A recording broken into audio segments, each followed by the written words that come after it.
In what has become almost a continuing series of stories in the CoreGap Bulletin on the U.S. financial system and its woes, the last fortnight has seen a couple of somewhat incredible warnings from important organizations. The first being the IMF, which announced publicly that it didn't think the United States had a credible plan in terms of dealing with its debt and its deficit.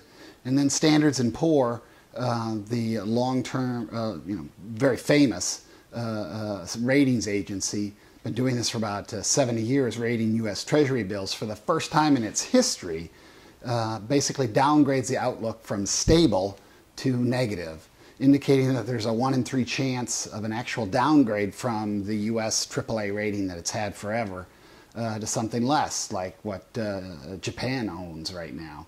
So both of these moves fairly unprecedented signaling by important organizations. The U.S. is the largest shareholder in the IMF. And again, Standard & Poor's has been reporting on the stability, the rock bed of the international financial order, U.S. Treasury debt, for the last 70 years. And this is the first time we've seen this kind of signaling from either organization. Obviously, there's hopes that by nudging from these various organizations, the political players in Washington will move towards some sort of grand bargain on the subject that sends strong signals to the global financial markets, which were obviously rattled by the S&P warning. And we have some hope of that in Washington.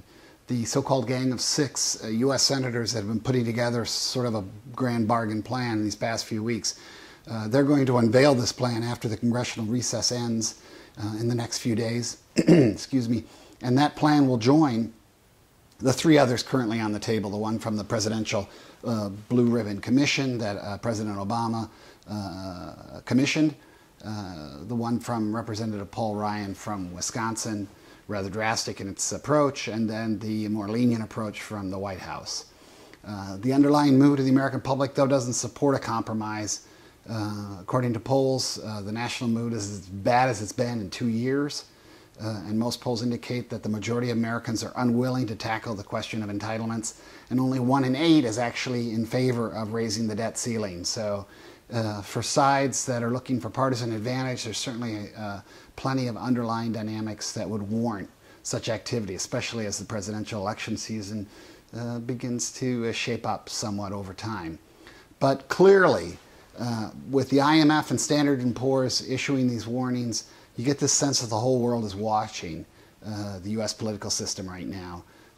China, for example, has reduced its holding of U.S. Treasury debt for the 4th month in a row, decreasing in February $600 million. Some signaling there, none too subtle. And we're really talking about, again, what is the bedrock of the international financial system.